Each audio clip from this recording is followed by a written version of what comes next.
ಕೆರೆ ಸಮಸ್ಯೆಗೆ ಸ್ಪಂದಿಸಿದ ತಹಸೀಲ್ದಾರ್ ವಿರುದ್ಧ ರೈತರು ಮತ್ತು ಕೆಆರ್ಎಸ್ ಸದಸ್ಯರಿಂದ ದೀರ್ಘದಂಡ ನಮಸ್ಕಾರ.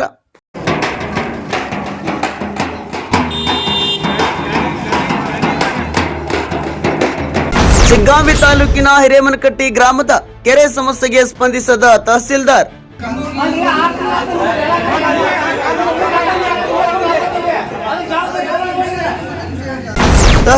ಮತ್ತು ಕೆಲ ಅಧಿಕಾರಿಗಳ ವಿರುದ್ಧ ರೈತರು ಮತ್ತು ಕೆಆರ್ಎಸ್ ದೀರ್ಘದಂಡ ನಮಸ್ಕಾರ ಹಾಕಿ ಆಕ್ರೋಶ.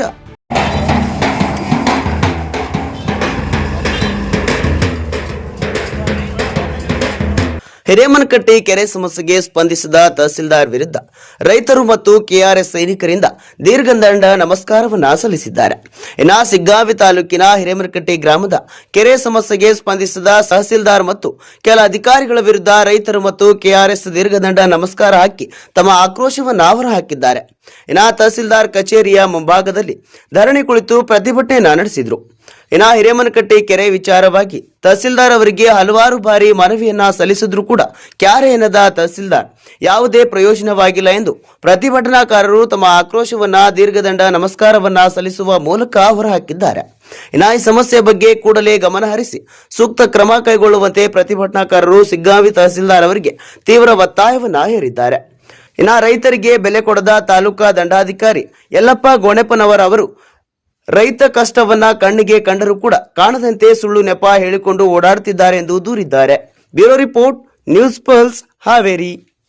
ನಾವು ಮಾತಾಡಿ ಹೋಗಿದ್ವಿ. ಅಂದ್ರೆ ತಹಸೀಲ್ದಾರ್ ಏನಂತಿದ್ರು ಅಂತಂದ್ರೆ ನಿನ್ನೆ ಅಂತ ಫೋನ್ ಹಚ್ಚಿ ನೀವೇನೋ ಆ ಥರ ದೀರ್ಘದಂಡ ನಮಸ್ಕಾರ ಆಗಿರ್ಬೋದು, ಶಿಷ್ಟಾಂಗ ನಮಸ್ಕಾರ ಆಗಿರ್ಬೋದು, ಅವನ್ನೆಲ್ಲ ಹಾಕಕ್ಕೆ ಹೋಗ್ಬಿಡಿ, ನಮಗೆ ಮುಜುಗುರ ಆಗ್ತತಿ, ನಾವೆಲ್ಲ ನಿಮ್ಗೆ ನ್ಯಾಯ ಕೊಡಿಸ್ತೀವಿ, ಅದನ್ನು ತೆರವುಗೊಳಿಸ್ತೀವಿ ಅಂತಂದು ಹೇಳಿದ್ರು. ಅದಕ್ಕೆ ಅವರಿಗೆ ಒಂದು ಮರ್ಯಾದೆ ಕೊಟ್ಟು, ಅದು ಅವರಿಗೆ ಒಂದು ಬೆಲೆ ಕೊಟ್ಟು ನಾವು ಇವತ್ತು ಏನು ಮಾಡಿದ್ವಿ ಅಂತಂದ್ರೆ ಒಳ್ಳೆ ಅದೇ ಉತ್ತರನ ಕೊಟ್ಟರು. ಅಂದರೆ 6 ತಿಂಗಳಿಂದ ಏನು ಉತ್ತರ ಕೊಟ್ಕೊಂತ ಬಂದಿದ್ರಲ್ಲ ಅದೇ ಉತ್ತರನ ಯಥಾಸ್ಥಿತಿಯಲ್ಲಿ ಕೊಟ್ಟರು. ಏನಪ್ಪಾ ಅಂತಂದರೆ ನಾನು ಪ್ರಯತ್ನ ಮಾಡ್ತೀನಿ, ನಾನು ನೋಡ್ತೀನಿ, ಎಸ್ ಸಿ ಅವ್ರಿಗೆ ಹೇಳ್ತೀನಿ, ಡಿ ಸಿ ಅವ್ರಿಗೆ ಹೇಳ್ತೀನಿ ಅಂತಂದು ಮತ್ತು ಹಾರಿಕೆ ಉತ್ತರ ಕೊಟ್ಟು ಹೋದರು. ಈಗ ಹೊಳ್ಳಿ ನಾನು ಎಸ್ ಸಿ ಅವ್ರನ್ನ ಕೇಳಿಕೊಂಡು ನಾನು ನಿಮ್ಗೆ ಹೊಳ್ಳಿ ಏನನ್ನೋದು ಹೇಳ್ತೇನೆ ಅಂತಂದು ಅಂದರು. ಇದುವರೆಗೆ ಒಂದು ಫೋನ್ ಇಲ್ಲ, ಯಾರ ಕಡೆಯಿಂದನೂ ಒಂದು ಮೆಸೇಜ್ ಇಲ್ಲ. ಆದ್ದರಿಂದ ಈಗ ನಾವೇನು ಮಾಡಿದ್ವಿ ಅಂತಂದರೆ ಸಾಷ್ಟಾಂಗ ನಮಸ್ಕಾರ ಹಾಕೋದು ಕ್ಯಾನ್ಸಲ್ ಮಾಡಿದ್ವಿ. ಆದರೆ ಈ ಅಧಿಕಾರಿಗಳು ಏನಾಗಿದ್ದಾರೆ ಅಂತಂದರೆ ಜಡಗಟ್ಟಿ ಬಿಟ್ರ, ದಡ್ಡು ಗಟ್ಟಿ ಬಿಟ್ಟಿದ್ದಾರೆ. ಏನೋ ಇವ್ರಿಗೆ ಕೈ ಮುಗಿದ್ವಿ, ಮನವಿ ಪತ್ರ ಕೊಟ್ವಿ, ಎಲ್ಲ ಮುಗೀತು. ಆದರೆ ಇನ್ನೊಂದಷ್ಟೇ ಬಾಕಿ ಉಳಿದಿತ್ತು ಇವ್ರಿಗೆ. ಯಾವುದು ಬಾಕಿ ಉಳಿದಿತ್ತು? ದೀರ್ಘದಂಡ ನಮಸ್ಕಾರ ಹಾಕೋದಂತೆ ಬಾಕಿ ಉಳಿದಿತ್ತು. ಆ ದೀರ್ಘದಂಡ ನಮಸ್ಕಾರ ಹಾಕಿ ಅಪ್ಪ ನಿಮ್ಗೆ ಕಾಲು ಬೀಳ್ತೇವೆ, ನಿಮ್ಮ ಕೈ ಮುಗಿತೇವೆ, ನಮ್ಗೆ ನ್ಯಾಯ ಕೊಡ್ರಿ, ನಮಗೆ ಒಳ್ಳೆ ರೀತಿಯಿಂದ ಕೆಲಸ ಮಾಡಿಕೊಡ್ರಿ ಅಂತಂದು ಅದೇ ದೀರ್ಘದಂಡ ನಮಸ್ಕಾರ ಹಾಕೋದ್ರ ಮೂಲಕ ಇವತ್ತು ನಾವು ಅದಕ್ಕೆ ಆ ತಹಸೀಲ್ದಾರ್ಗೆ ದೇವರು ಒಳ್ಳೆ ವಿದ್ಯಾಬುದ್ಧಿ ಕೊಡಲಿ, ನಮ್ಮ ಕೆಲಸನ ಒಳ್ಳೆ ರೀತಿಯಿಂದ ಮಾಡಿಕೊಳ್ಳಿ, ನಮ್ಮ ಸಮಸ್ಯೆನ ಬಗೆಹರಿಸ್ಕೊಳ್ಳಿ ಅಂತಂದು ನಾವಿವತ್ತ ಆ ದೀರ್ಘದಂಡ ನಮಸ್ಕಾರಕ್ಕೆ ತಹಸೀಲ್ದಾರ್ ನಮ್ಮ ದೀರ್ಘದಂಡ ನಮಸ್ಕಾರಕ್ಕೆ ಒಂದು ಇದು ಕೊಟ್ಟು ಇನ್ನರ ಕೆಲಸ ಮಾಡಬೇಕು. ಇನ್ನೂ ಕೆಲಸ ಮಾಡಲಿಲ್ಲ ಅಂತಂದರೆ ನಮ್ಮ ಇನ್ನೂ KRS ಪಕ್ಷದವಾಗಿರ್ಬೋದು, ನಮ್ಮ ಹಿರೇಮನಕಟ್ಟಿ ರೈತರು ಆಗಿರ್ಬೋದು, ಇನ್ನೂ ವಿನೂತನ ಚಳವಳಿಗೆ ಅದಾವು.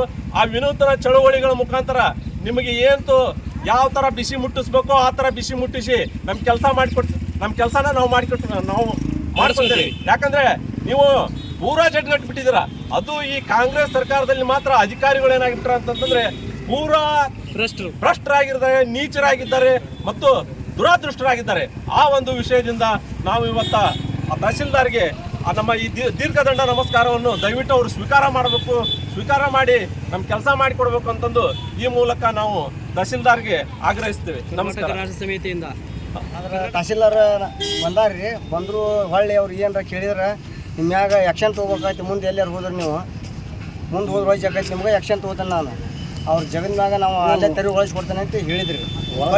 ಒಳಗೆ ಹಾಕ್ತೀನಿ, ನಿಮ್ಮನ್ನು ಇದು ಮಾಡಕ್ಕೆ ಹೋಗ್ಬೇಡ್ರಿ, ಮುಂದೆ ಎಲ್ಲ ಮಾಡಿಸ್ಕೊಡ್ತೇನೆ ಅಂತೇಳಿ ಹೊಳ್ಳಿ ಇವತ್ತಿನವರೆಗೂ ಹೊಳ್ಳಿ ಬಂದಿಲ್ಲ ರೀ. ಈಗ 6 ತಿಂಗಳಿಂದ ಹೇಳಿದ್ರು ಇದನ್ನ ಹೇಳ್ಕೊಂತ ಬಂದಾರ್ರಿ. ನಿಮಗೆ ಬೆದರಿಕೆ ಮಾಡ್ತಾ ಇದಾರೆ? ಹ್ಞೂ ಹೇಳಿದ್ರಿ, ಇದ್ರ ಮ್ಯಾಗ ಮುಂದೆ ಎಲ್ಲರೂ ಕ್ರಮ ತಗೋತಾವ ನಿಮ್ಗೆ ಅಂತಂದ್ರೆ. ಆದ್ರೂ ಕೆಲಸ ಮಾಡ್ಕೊಟ್ಟಿಲ್ಲ ಅಂದ್ರೆ ನಿಮ್ಮ ಪ್ರತಿಭಟನೆಯನ್ನ ತಡೆದಾರು, ಆದ್ರೂ ಕೆಲಸ ಮಾಡ್ಕೊಟ್ಟಿಲ್ಲ. ನಮ್ಮ ಹೆಸರು ಜಾಫರ್ ಸಾಬ್ ಮುಲ್ಲಾ ಅಂತ. ಇಲ್ಲಿ ಇದ್ದಂಥ KSRTCಗೆ ರೈತರ ಪರವಾಗಿ ನನ್ನ ನಮಸ್ಕಾರಗಳು. ಇಲ್ಲಿ ತನಕ ತಹಶೀಲ್ದಾರ್ ಬಂದು ಹೋದ್ರಿ, ಬರೋದು 3 ಸಲ. ಯಾಕೆ 3 ಸಲ ಬಂದು ಹೋದ್ರೂ ಯಾವುದೇ ಥರದಿಂದನೂ ನಾವು ಬಂದು ನೋಡಿದ್ರೆ ಮಾಡ್ತಾನೆ ಅಂತ ಅನ್ನಾಗತ್ತಾರ. ಅದರ ಸಲುವಾಗಿ ನಾವೇನು ಮಾಡಾಕತ್ತೇವೆ, ಇವತ್ತು ಏನೋ ಕಾರಣಕ್ಕೂ ನಮ್ಮ KSR ಪಾರ್ಟಿಯವರು KRSನವರು ನಾವು ರೈತರು ಇದನ್ನು ಪ್ರತಿಭಟನೆ ಮಾಡ್ಬೇಕಂತೇಳಿ ಇಟ್ಟವು ನೋಡ್ರಿ. ಈಗ 300 ಎಕರೆ ಜಮೀನು ಒಂದ ಮಳೆ ಆದ್ರೆ ಹೊರಬೀಳ್ತೈತಿ ರೀ. 300 ಎಕರೆ ಜಮೀನಿಗೆ ಏನು ಪರಿಹಾರ ಕೊಡ್ತಾರನ್ನು ತಹಸೀಲ್ದಾರ್ ಕೇಳೋನಲ್ರಿ. ಅದಕ್ಕೆ ಏನೈತಿ ಈಗ ಮಾಡಂಗಿಲ್ಲ ಅಂತಿದ್ದಾರೆ ಅವ್ರು. ಮಾಡಂಗಿಲ್ಲ ಅಂದ್ರೆ ಏನೈತೆ ಮುಂದೆ ನೋಡೋನು. ಇಲ್ಲಿಲ್ಲ ಅಂದ್ರೆ 1 ಎಕರೆಗೆ 1 ಲಕ್ಷ ರೂಪಾಯಿ ಪರಿಹಾರ ಕೊಡ್ಲಿ, ಎಲ್ಲ ರೈತರಿಗೂ ಕೊಡ್ಲಿ, ನನಗ ಒಬ್ಬಂಗಂತೇನಿಲ್ಲ. ಮತ್ತೀಗ ಅವ್ರು ಮಾಡ್ತೇನೆ ಅಂತ ಹೇಳಿದಾರೆ. ಮಾಡ್ತೇನೆ ಅಂತ ಹೇಳಿ 3 ಸಲ ಆತ್ರಿ. AO ತಹಸೀಲ್ದಾರು ಅಲ್ಲಿಂದ DC ಅಂತೇಳಿ ಹೋದ್ವಿ, ಯಾರು ಏನು ತಗೊಳವಲ್ರಿ ಇದನ್ನು. ಅದ್ರ ಸಲುವಾಗಿ ನಾವು ಏನೈತಲ್ರಿ ಇವತ್ತಿನ ವ್ಯವಹಾರಕ್ಕೆ ಪ್ರತಿಭಟನಾ ಮಾಡ್ಬೇಕಂತೇಳಿ ಬಂದವ್ರು. ಅಕಸ್ಮಾತ್ ಆಗಿ ತಹಸೀಲ್ದಾರ್ ಅವ್ರು ಇವತ್ತು ಒಪ್ಪಿಗೆ ಕೊಡ್ಲಿಲ್ಲ ರೀ. ಒಪ್ಪಿಗೆ ಕೊಡ್ಲಿಲ್ಲ ಅಂದ್ರೆ ಇಲ್ಲೇ ಇದ್ಬಿಡ್ತಾವ್ರಿ. ತಹಸೀಲ್ದಾರ್ ಕಚೇರಿಗೆ ಮುಗಿ ಹಾಕಿ ಅಲ್ಲೇ ಕುಂತ್ ಬಿಡ್ತೇವೆ.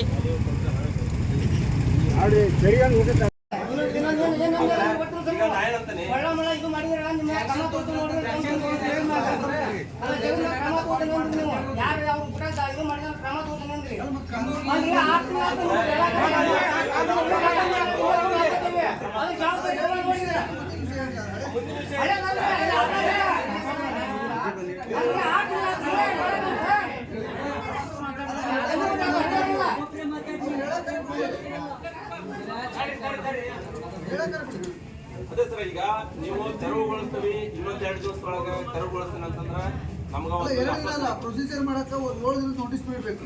ಅಲ್ಲ ಸರ್, ಈಗ ನೀವು 7 ದಿವಸ ಅಂತ